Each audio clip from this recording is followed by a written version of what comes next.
এভাবে শুধু ইদানিংয়ের দুর্নীতি নয়, অসংখ্য দুর্নীতি রয়েছে।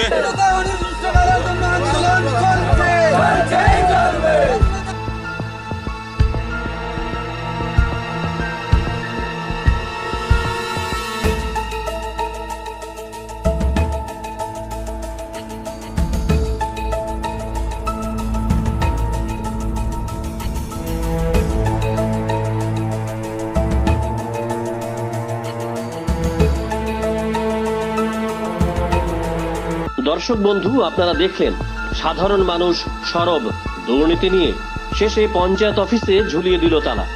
ঘটনা উত্তর জেলার কুর্তি পঞ্চায়েতে। বিগত কিছুদিন আগে দুর্নীতিতে নিমজ্জিত কুর্তি পঞ্চায়েতে তালা ঝুলিয়ে দিয়েছিল উত্তেজিত জনতা।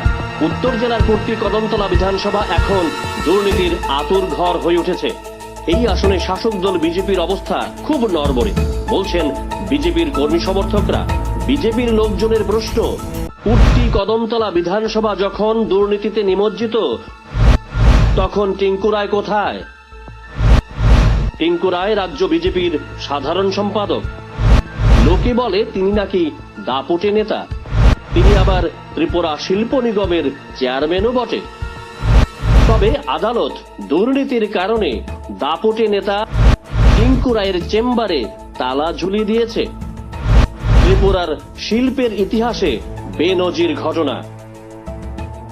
দর্শক বন্ধু, এবার আপনারা আঁচ করতে পারবেন ত্রিপুরা শিল্প নিগমের দুর্নীতির শিকড় কত গভীরে প্রথিত হলে আদালত চেয়ারম্যানের চেম্বার বন্ধ করে দিতে পারে।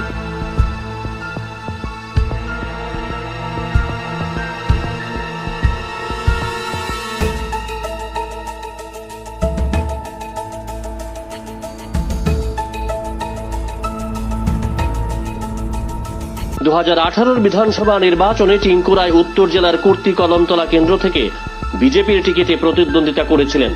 তখন তিনি ছিলেন বিজেপির যুব মোর্চার রাজ্য সভাপতি। কিন্তু প্রবল মোদি হাওয়া ও বাম বিদ্বেষের মধ্যেও টিঙ্কু ভোট বৈতরণী অতিক্রম করতে পারেননি।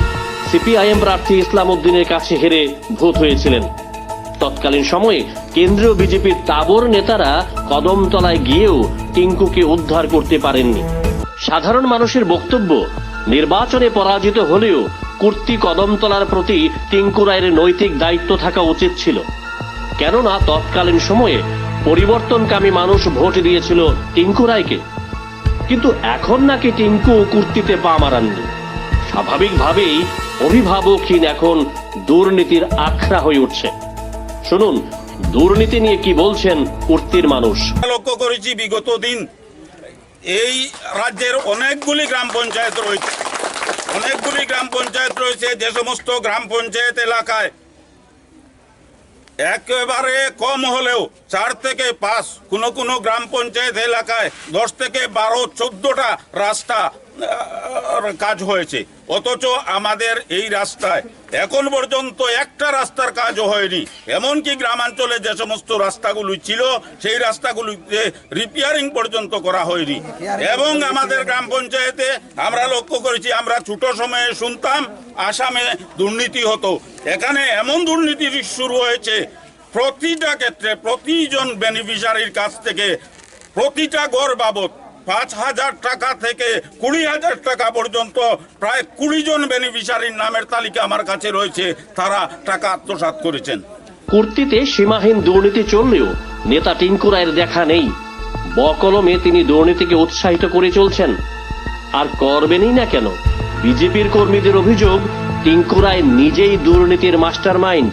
কুর্তি কদমতলার লোকজনের বক্তব্য, টিঙ্কু আর কুর্তিতে আসবেন না, কারণ 23-এর ভোটে টিঙ্কু এই কেন্দ্র থেকে বিজেপির টিকিটে প্রতিদ্বন্দ্বিতা করলে তার জামানত বাজেয়াপ্ত হতে পারে। তাই বিকল্প হিসেবে কৈলাসহরের চণ্ডীপুর আসন এখন টিঙ্কু রায়ের পাখির চোখ।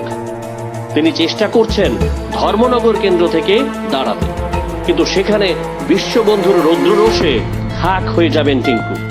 তাই আশু বিপদ বুঝে টিঙ্কু এখন মা চণ্ডীর আরাধনায় ব্রতী হচ্ছেন। বিজেপির অন্দরমহলে কান পাতলেই টিঙ্কু রায় সম্পর্কে বহু দুর্নীতির উপাখ্যানের শোনা যায়। Bureau report, JM24।